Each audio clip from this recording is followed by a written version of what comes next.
Hello everybody and welcome back to LMM, and if you're enjoying what you're seeing on the chat at the moment, how about giving this video a like and maybe subscribing to the channel to help us grow, and perhaps even check out our Patreon. Today we're here at the Mountsorrel Railway Museum, where there's an Andrew Barkley running as part of the Tony's Trains 10th anniversary show. So this is going back and forth running, the 2-foot gauge over there is running, there's demonstrations of the bridge, and most importantly, the NCMA have bought part of our wonderful modular to show off. So there's some other layouts in attendance, so I would take you straight to that, but first of all, I'm going to go pay my £5 to have a go on that, because that looks like an awful lot of fun. I do really like a tiny Andrew Barkley. And that one, that's about as tiny as they come, to be honest, on the standard gauge. However, it appeared that I was not the only one who thought driver for a £5 was a good idea, and quite a queue had formed. So, whilst I waited, let me tell you a little bit about the site. The Mountsorrel Railway used to run from Barrow-upon-Sword on the Midland Main Line to the quarry at Mountsorrel, which at its peak had over 8.5 miles of track. In 1898, the railways extended and joined what is now the preserved Great Central Railway, branching off at Sutton Sidings to Raffle. But this line was used to bring ballast and other materials in for the construction of the Great Central, linking the two together in history. The last recorded revenue-earning train to run from the quarry to Swithland was in 1953, and by the 1960s much of the track had been lifted. The granite quarry remained open, and in 1976 the section to Barrow was replaced by a conveyor belt system, taking the stone to the network of sidings next to the main line. After an idea snowballed, initially 6 volunteers started clearing the track bed, and by 2010 track laying had begun, relinking the branch with the Great Central at Swithun Sidings. On May 16, 2011, the first train ran over the line since it was lifted. This was diesel-hauled, pulling a rake of hoppers for a ballast drop, and then, at the end of 2013, steam returned to the unfinished line for a special. In 2015, the platform was completed at Mountsorrel, and this allowed the branch to enter public service. The small railway museum is built in the base of one of the old quarries. The idea was to tell the story of quarrying in the area and to provide undercover storage for relevant vehicles. There are a number of restored Mountsorrel granite wagons and a Ruston 48 that used to work at Barden Hill Quarry. The site is full of interesting gubbins, including a couple of little dump trucks and tractors. A 2-foot gauge railway was installed with some exceedingly sharp curves to be able to offer passenger rides and to show off a gauge of railway that was so often associated with industry. They often do shunting demonstrations, which is what the 48 and the Barkley are absolutely perfect for. The driver experiences were proving to be very popular. That's fellow content creator Chris Eden Green going past there.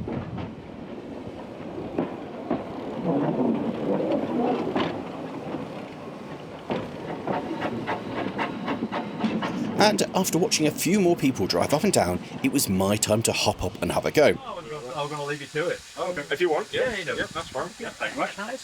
The fireman recognised me and decided that he wasn't needed, so he hopped off, leaving me and the event organiser Tony on the footplate. So yeah, you're on your steam brake at the minute. So in your own time, mate.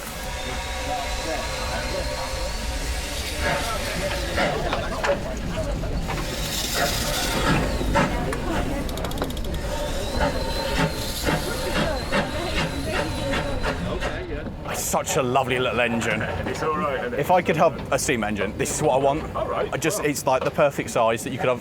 It's enough that you can look after on your own, you know? Yeah. Go all the way down to down past the carriage shed. I want to feel the brake. It's right. as many years of driving things. That makes sense, actually. It's a good way of doing it. I want to know what it's going to do. Just get everything level with that Lawrie. How's it been anyway? It's been really good, mate. Been really good. Lots of people through the door. Okay, cool when you on, bud.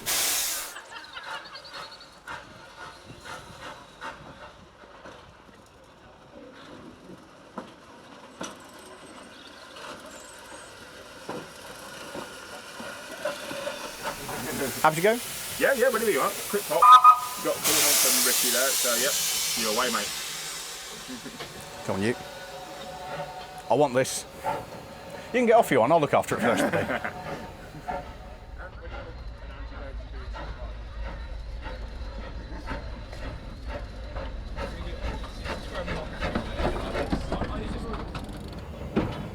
This is a great setup here, isn't it? Oh, look, it's fantastic. It's just great just to come and bimble around with a few wagons for an afternoon.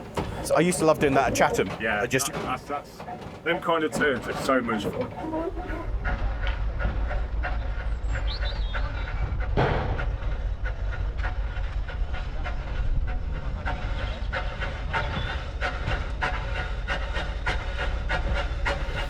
Okay, call you out, mate. Lovely job. Take it back out.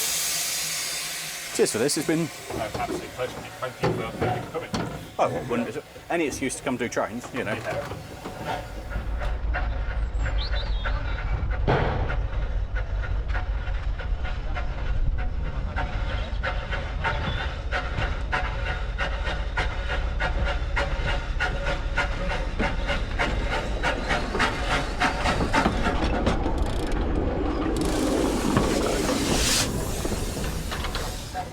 This is what it's perfect for, isn't it? Somewhere like here. Ideal. It's absolutely ideal.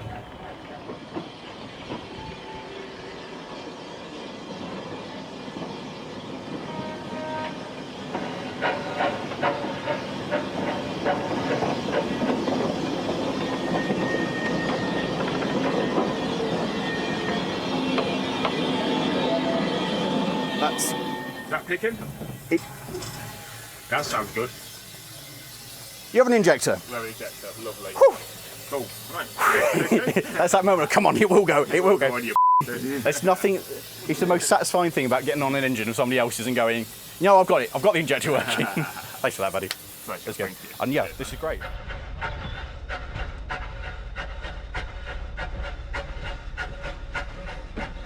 And whilst Tony and Colin McAndrew continued to give other people an experience on the regulator, I went to check out the 2-foot gauge, which had a Ruston LBT running.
The array of traction on site hadn't yet finished, with the arrival of the well-known bubble car Iris, bringing passengers up from the Great Central Railway.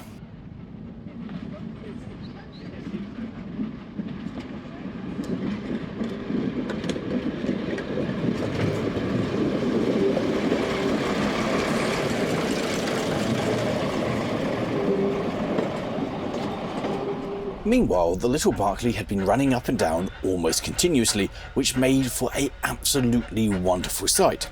And speaking of wonderful sights, behind the locomotive is the 1830s Robert Stephenson designed bridge to carry the new Leicester and Swannington Railway over the Grand Union Canal, but had to move to allow canal boats to pass underneath. Whilst all the timber is new, the majority of the metalwork is original, and once the little Barkley had gone to take water and give the crew a breather, it was pushed into operation, demonstrating just how it would have worked almost 200 years ago. This really is a mechanical marvel. It's the oldest surviving example of a lifting railway bridge, and isn't it quite spectacular, watching as the gears work together to move with the counterweights to lift the platform high above the canal. When this was brand new, it would have been an absolutely incredible feat of engineering, a moving part of the permanent way. What was particularly interesting is that the counterweights there are expandable to take more and less weight. Apparently, this gains almost a ton in weight when it's wet, so on a wet day you have to put more counterweights on than on a dry day where you can take some of the weights off, because it's all counterbalanced and mean that it's easy to move it up and down. This was on display outside the museum at Snibston, but when it shut down, this thing's future was in doubt, and it was taken down and placed into storage. Sadly, all of the timber had become rotten, so all that you see now is brand new and the result of a huge amount of effort from the volunteers here at the Mountsorrel Railway Museum to put this back together in its former glory and help tell the story of the early railways. And what an incredible achievement to take something so old and restore it back to working condition. And as a reminder, most of the metalwork is original. And if you want to see it working for yourself, it's operating at select dates throughout the year. Check the website for more details. By this point, Iris was on its way back to the Great Central Railway, having gone as far as Mountsorrel Station itself, which is just before the quarries.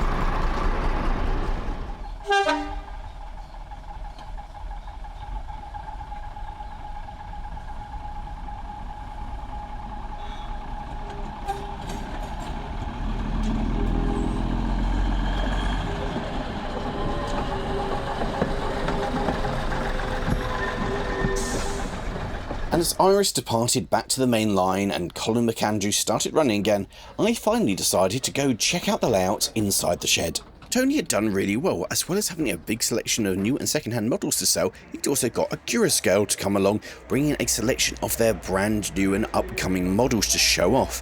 And as well as that, Backham were also in attendance with a selection from their range, including the NG7 scale stuff, with two Quarry Hunslets sound-fitted running around their layout.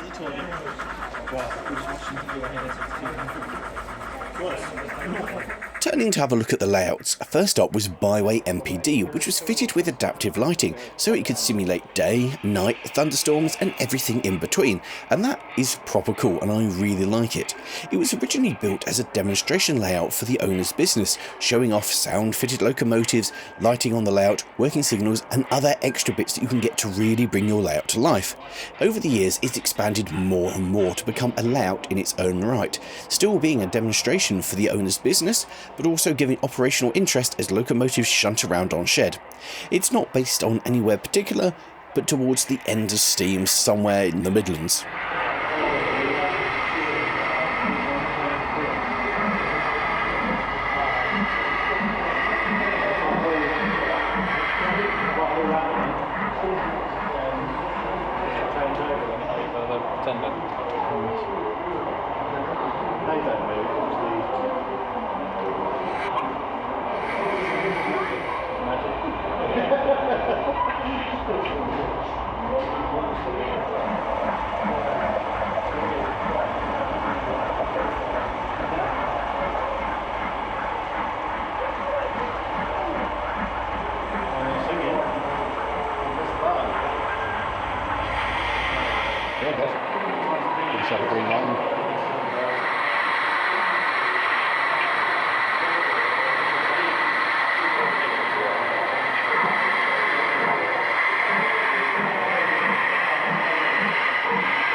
Up next was Croxley Hall Depot, set somewhere on the Metropolitan line during the Steam on the Met event, so there are a couple of steam engines being serviced and moved around.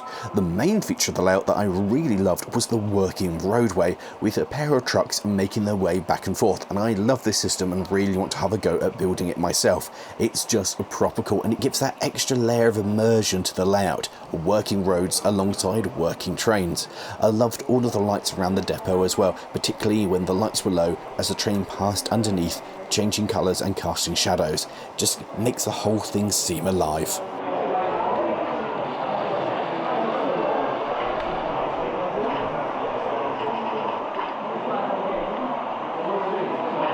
I think the harder it is to comprehend, so it's good though because it's consistent quality-wise. Well, thank you.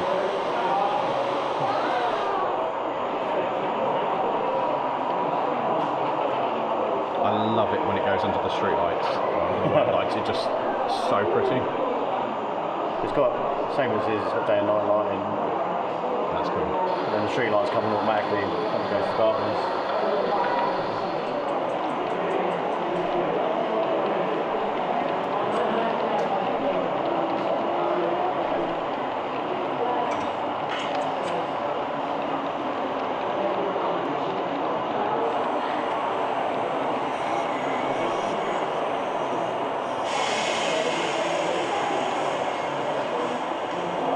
Typically all the lights turn off.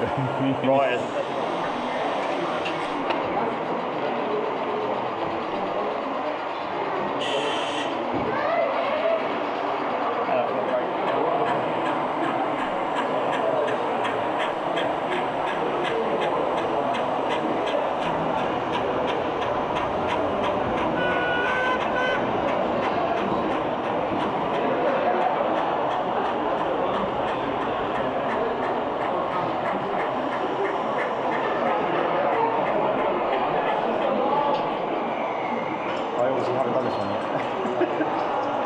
The thing that gets me about DCC is that everyone's got a different setup. Yeah.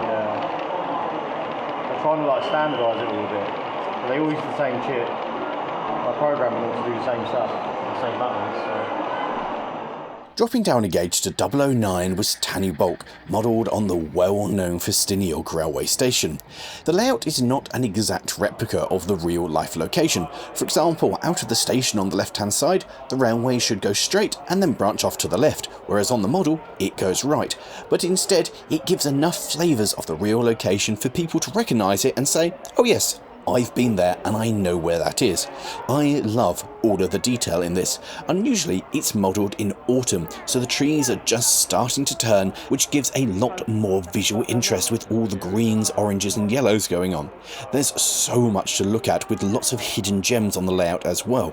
And of course, the layout is graced with a load of the ready-to-run 009 stuff, like the double fairlies working their way through their home turf.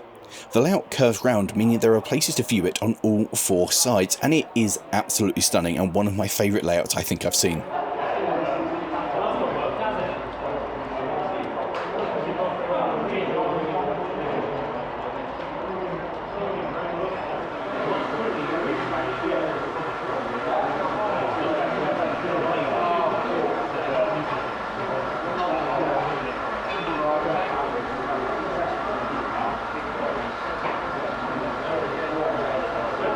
The other really cool thing which made this layout really stand out was the working gravity train. Yes, that is a motorised slate wagon there. Yep, that's awesome, and it brought so much joy seeing it go, and was worth every single moment of the stress and annoyance in building it from the owner, because that is brilliant.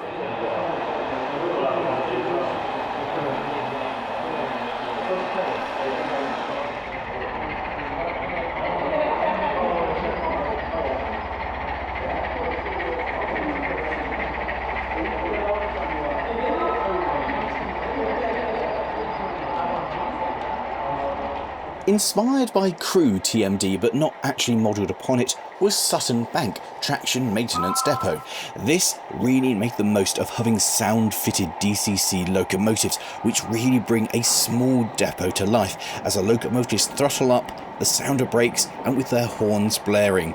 It was really entertaining watching the wide variety of locomotives shuttle back and forth, and if I was going to go down the DCC sound-fitted route, this is exactly the kind of layout that I would model, just enough to hear things fire up, move away, and then come back again. The other thing that I really enjoyed was the fact that there was an overhead catenary, so when electric locomotives came in, you could watch the pantograph rubbing on the overhead wires.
The final layout on display was our one, the NCMA's Modular Layout, in a short format for this show, sporting a brand new module with a lavender field on it, which was very pretty.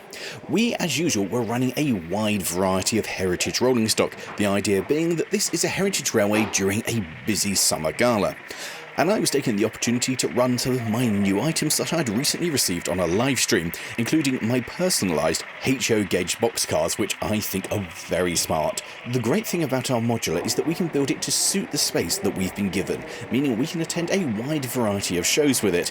And with lots of different boards to choose from, most times you see it, it will be in some different configuration and look different, and that's pretty exciting for us.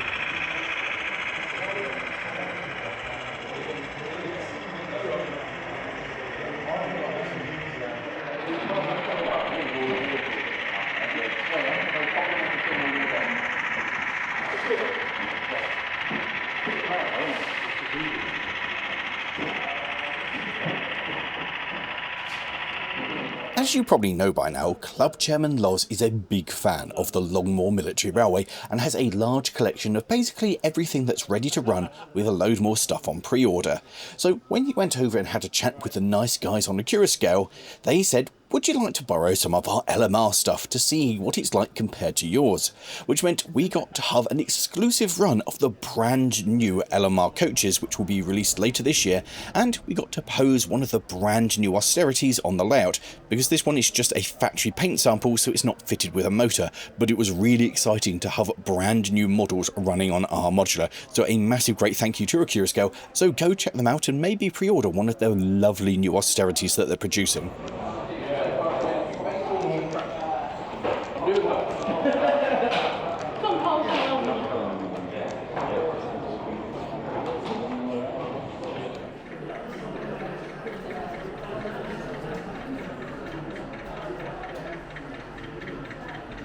Yeah, but then I've seen these scary videos of knuckles driving down the road, smashing through roads and parked cars.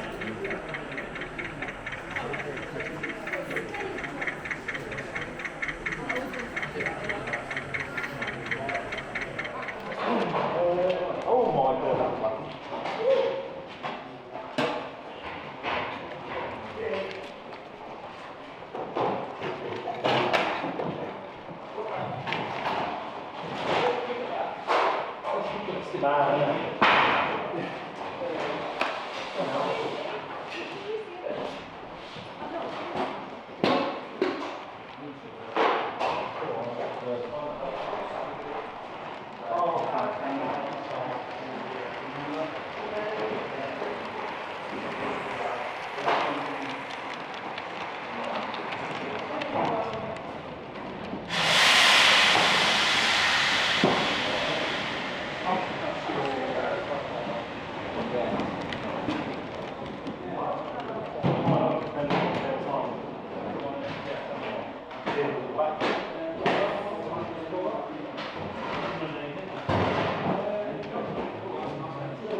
thickness where it's under load. Presumably they'd be fairly stable if you put together a line to make it moisture. Unit, but it's not temperature controlled or anything like that.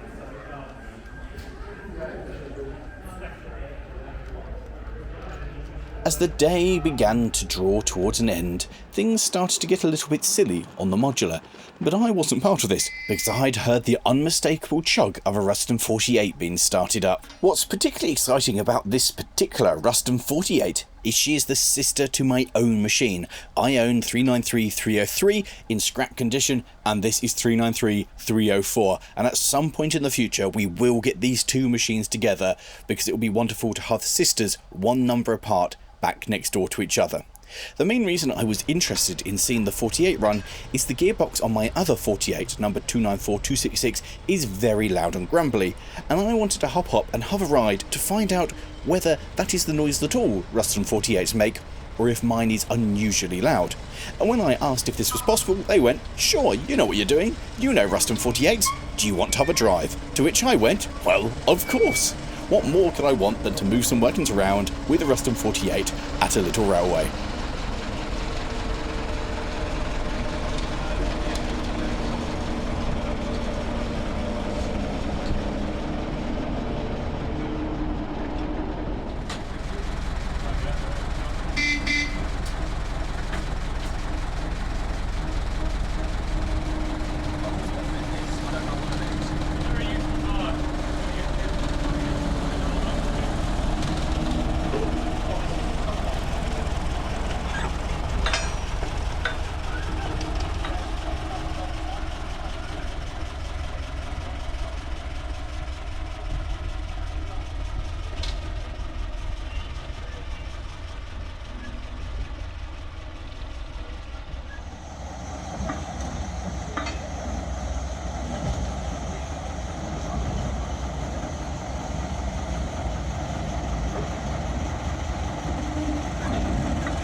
Following my lovely little bit of shunting back and forth here, I've come to a rather unpleasant discovery. That gearbox is basically silent. That's a lovely, quiet thing to drive, and mine, I need to do further investigation with mine because that's not right. So this has been a wonderful thing to do because I love shunting and I love driving, and hugely depressing to realise that mine's knackered. Oh well. Final duty of the day was a good one, to help Tony announce the winners of the raffle. Okay, so we're going to draw our raffles. First of all, we got a £50 voucher, which isn't going to come out the envelope now. That's good. So the driver for a £5 winner. Thank you. Thank you. Thank you. You're going to draw it, love. You've not won it. Oh, I am here on false pretences. Give a bit of a shake, shall we? Like the FA Cup draw. It's really nice. You've done a nice job with these. Thank you very much. Yeah, all right. Right, there you go. Do you want to draw a name for me then, Laurie? Number 7. It's a 7. It's a 7. Oh, no, it's not mine. Oh, so close. 69. 67. 67. I can't read. 67. Someone else And this is for Ben. Ben. Helpful. Ben. Ben has won. Ben's won 50 won a quid. £50 Tony's Trains voucher. Actually, it says here to give it to me. It does, doesn't it? Yeah, Yes, yeah. It says give it to Tony. Fantastic. Keep that one separate. I'm good at reading numbers. Right, for the second £50 voucher, we're going to do a separate bid for that. Yeah.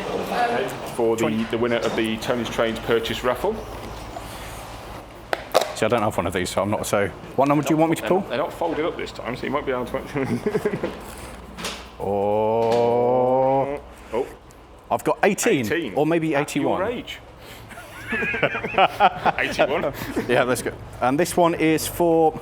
Rustin. Russell Dean? Russell Dean, yes. Rustin. I know Rustin. Oh, good. It's I'm not going. him. Well, this has been a really good anticlimactic pulling of a thing. So we pulled 2 and there's nobody here. Great. Well, 2 and no one's here, but there we go. Oh. Congratulations to people. Congratulations to Russell Dean and Ben. You've done this really well, haven't you? Like picked people who aren't actually here. It's like, Well, the yes. chances of them not being here were quite high, really. Yeah, no, I get that. Thank you very much, though, Brett. No, thank you. It's been a really good event. Thank you. Cheers, bud.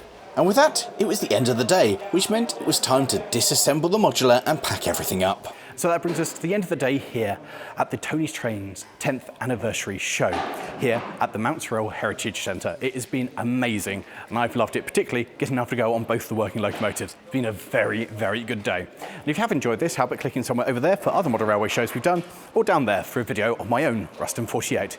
And with that, I suppose I should get back over there and help these guys pack up. If not, they'll probably murder me. Ta-la! I'll pretend to help. Nice of you to help, just for camera. That's all I do it for camera. All right, that's enough. It's done now.